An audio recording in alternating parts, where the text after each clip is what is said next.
some of you may have picked up on this sly little tactic which Deontay Wilder uses to try and discredit his rivals, but also protect his own resume. I don't think Wilder came up with this tactic himself. I strongly suspect he was a member of his team who put it in his head, and now he's running with it. But the tactic is to claim that every fighter he faces in the ring is never the same again afterwards. Now, the reason why he does this, and he's constantly saying it, the reason why he does it is because he knows that his resume is weak. Okay? And he's constantly trying to tell the public, oh, just because you haven't heard of these fighters, it doesn't mean they're no good. All right? The likes of the Gerald Washingtons and the Duopas and the Molinas and the Spilkers and all that kind of stuff. And even to some extent, Luis Ortiz's. So he's constantly trying to convince you that these fighters are actually good. But what happens if those very same fighters, as some of them have, go off and fight some of Wilder's rivals, and his rivals do a much better job than he did? Well, he needs a way, he obviously feels like he needs a way, to discredit the fact that they did a better job. So all he has to say is, ah, well, they were never the same after they fought me anyway. Here's what he does. So I'll give you some examples here of what he's worried about. Eric Molina, he took Deontay Wilder 9 rounds, gave Wilder lots of trouble. Anthony Joshua knocked Eric Molina out in, what was it, 4 rounds or something like that? Did a much better job. But Deontay can just say, well, he was never the same after he fought me. Johan Duopa took Deontay 11 rounds, never touched the canvas. Went on to fight people like Povetkin, who knocked him out properly. To be fair, in that fight, I'm not going to say that Duopa was never the same after he fought Wilder, because that's not true, but he wasn't prepared in that Povetkin fight. He took it on like 24 hours or 48 hours notice. He wasn't in shape. So that one I concede, you know, Povetkin was in there with an underprepared opponent. But nevertheless, he could use the same excuse for that. Artur Spilka, that's a better example because he fought Spilka. The scorecards were a joke because many neutral people had Spilka ahead, or at the very least, the fight was even. But yet, of course, the judges' scorecards didn't reflect that. Spilka gave him all kinds of trouble. Eventually, he caught Spilka with one punch and knocked him out in the 9th. Now, shortly after that, Spilka fought Adam Kownacki, I think in his very next fight. Adam Kownacki stopped him in like 4 rounds. He didn't go no 9 rounds. He was on Spilka and hurting him almost as soon as the fight started. So did a much better job than Wilder. But again, Wilder can say, oh, well, Spilka was never the same after he fought me. Gerald Washington's another good example. Gerald Washington gave him problems early in the fight. He eventually caught Washington and, you know, Washington went down, got up. Many people felt like it was a premature stoppage. But hey, Wilder's not the only A side in a fight that gets premature stoppages in his favor. AJ's had at least a couple premature stoppages in his favor, let's be real. But nevertheless, he had issues with Washington early on before he caught him. Washington then went on to fight Kownacki. Kownacki stops him in 2 rounds. Hurt him in the first, was all over him, stopped him in 2, did a much better job than Wilder. Once again, Wilder can just say, ah, well, he was never the same after he fought me. You see where I'm going with this? So, if you fight a mutual opponent, if you fight somebody Wilder's fought, you're not going to get full credit. His team and his fans are all going to claim that, oh, you only beat him quicker because Wilder took everything he had.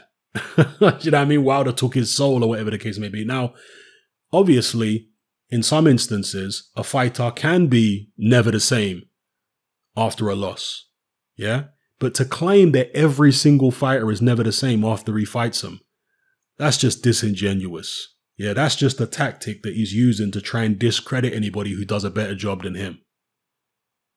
Yeah? And to try and hide the fact that a lot of his opponents are weak. Yeah? He's fighting people who are not really top 10 heavyweights in the truest sense of the word. Okay? And he's trying to, you know, if any of them get beat, oh, he'll discredit that. They were never the same after they fought me. But a couple of times when he's fought people who his rivals have fought first, he doesn't say anything, does he? Because, of course, he's the only one who can leave a fighter damaged and they'll never be the same again. Yeah, in his mind, according to his propaganda, he's the only person who can do that. Because when he fought Dominic Breazeale, all right, yes, Breazeale went how many rounds it was, 7 rounds with Joshua. Well, Joshua could use his tactic, right? He could use Wilder's tactic and say, oh, he was never the same after he fought me. You see how that goes? You see the disingenuous nature of what he's trying to do by constantly claiming that fighters are never the same after they face him? And if that were the case, why is he fighting a guy in Luis Ortiz for a second time when he constantly says that they're never the same after they face me? So he's basically admitting in a roundabout way that Ortiz wasn't the same fighter in the rematch as he was first time around because they're never the same after they face me. He said it when Tyson Fury had that tough fight with Otto Wallen. Oh, see, I take something from them. They're never the same. So he's trying to take credit from Otto Wallen. He's trying to basically say, you know, Wallen don't deserve no credit. I did that to Tyson Fury. It's so ridiculous. Okay, as if Tyson Fury hasn't had tough fights in the past. Well, you didn't see him get dropped by Steve Cunningham. You didn't see him get dropped by Nevin Pikage. You didn't see him have tough fights with John McDermott. You didn't see him have a tough first fight with Derek Chisora. You know, Tyson Fury is one of those, what they call buzz fighters. He needs a buzz. He needs somebody who's going to put fear in his heart to bring the best out of himself. When he's fighting less than stellar opposition, that's historically, if you look back at his career, that tends to be the time when he ends up getting caught with shots and not putting in a great performance. When he isn't up against somebody formidable. Yeah, some other people describe it as fighting to your level of opposition. So if you're fighting somebody who's not very good, you probably won't perform very good. But if you're fighting someone who's elite, you'll start performing to an elite level. Some fighters are like that. It's all psychological. All psychological. So watch out for Wilder's tactic when he does that and don't fall for it. Because again, you look at these names on his resume since becoming WBC champion and it's funny enough, Shelly Finkel apparently said on some on YouTube interview recently, again, he was asked about why Deontay didn't fight Vladimir Klitschko in a unification when Klitschko was still champion and Wilder was WBC. And Shelly Finkel once again said, well, we didn't think Deontay was ready. But yet you've got all these people running around acting like Deontay has been taking on everybody since he's been WBC champion. No, he's been a very, very carefully managed WBC champion. That's the truth. He hasn't just been running through the division. This is why you look at the 10 defenses and who the hell's he been fighting in the 10 defenses? How the hell are you going to put him up there next to, you know, other fighters who have had 10 defenses, 10 successful defenses, Klitschko and Joe Louis and all them kind of people there? I mean, it's ridiculous to do that because they were fighting the best guys around at the time. Deontay Wilder's not. He's fought one of the best guys around in Tyson Fury and he got a draw. And that was with Fury, who was only about 60% of himself. So he hasn't beaten any of the best guys around right now. Luis Ortiz, I mean, can we say he's one of the best guys? Who's he beat?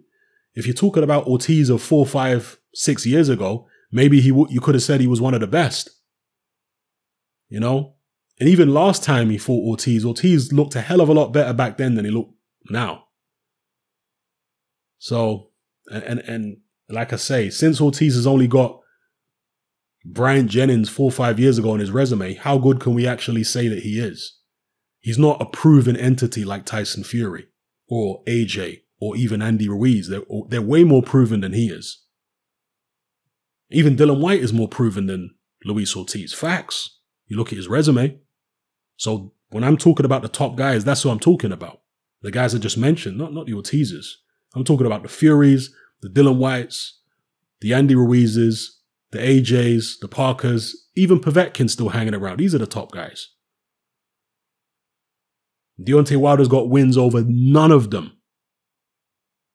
Am I lying? No, I'm not. He's got wins over Eric Molina, Johan Duopa, Artur Spilka, a totally washed up Chris Arreola, Gerald Washington, Berman Stavern, Luis Ortiz, Dominic Brazil. Does that sound like a Hall of Fame title run to you? So, enough with the smoke and mirrors. He ain't pulling the wool over my eyes. He might fool some of these other gullible boxing fans who don't know what they're looking at, don't know the sport, don't know the division. But he ain't fooling me, and I know he ain't fooling most of you. So, let me know what you guys think in the comment section below. It's happening out. Join me on Patreon. I upload a minimum of 2 podcasts every single week, covering a wide variety of controversial topics, as well as live stream Q&A sessions. Take a look on screen right now at some of the podcasts I've produced so far.